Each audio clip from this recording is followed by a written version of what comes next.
permettez d'abord de remercier les journalistes ici présents.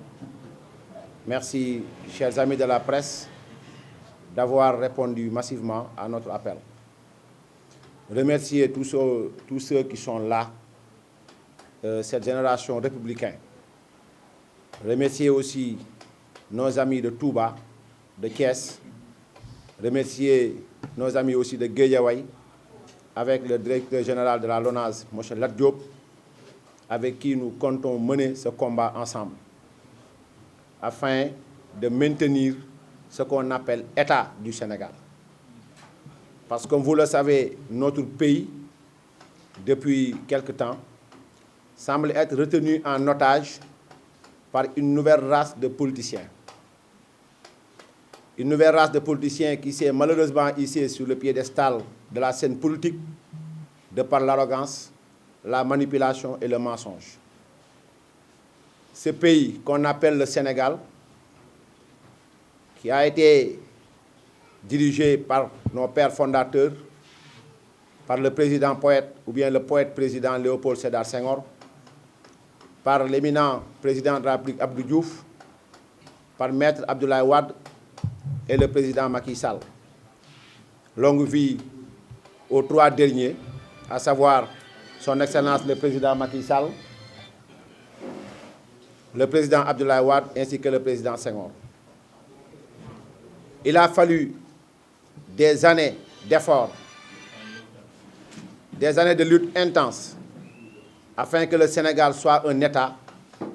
Mais avant d'être un État, le Sénégal a déjà été une nation. Une nation regroupant en son sein beaucoup d'ethnies, beaucoup de langues, qui depuis des années ont vécu ensemble au Sénégal, ont mené des luttes ensemble.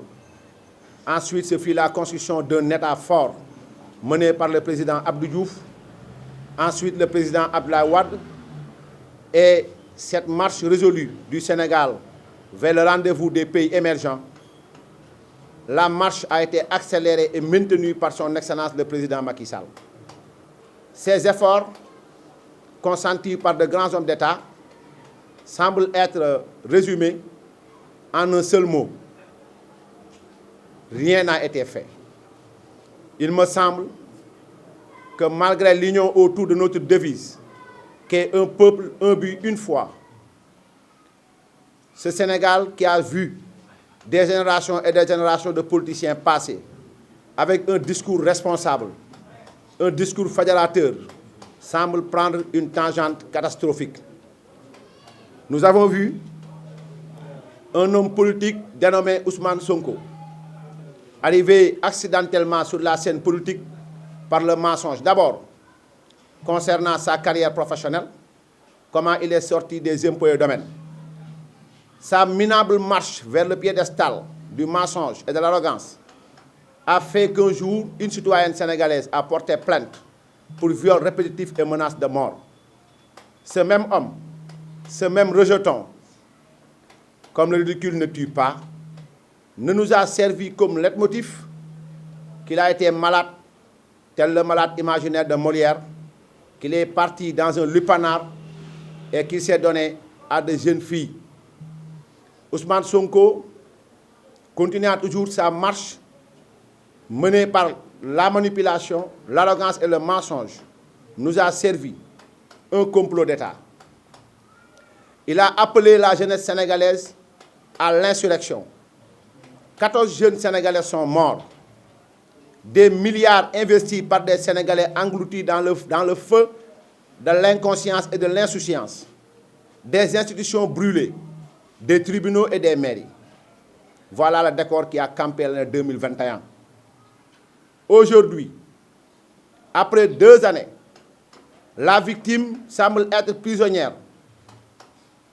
Le présumé coupable, libre comme le vent, est devenu maire, a frôlé une nouvelle fois l'Assemblée nationale et aujourd'hui, il nous déclare une certaine candidature pour l'année 2024.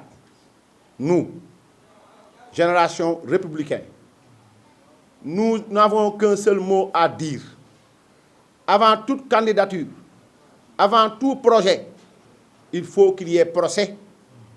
Parce que tout simplement, ce pays, je pense bien, est un État, une république, régie par des textes et des lois. Nous ne saurons admettre que Sitor Ndour, citoyen sénégalais, soit accusé de viol par une citoyenne sénégalaise, que Sitor puisse être déposé là-bas, en prison, et qu'un autre Sénégalais ait été accusé par une même Sénégalaise, une autre Sénégalaise du nom de Adjira Bissar, et que la justice traîne les pieds. C'est inadmissible. Donc, nous, génération républicaine, nous disons l'eau pour tout. Et dans tous les départements du Sénégal, nous ferons ces mêmes points de presse.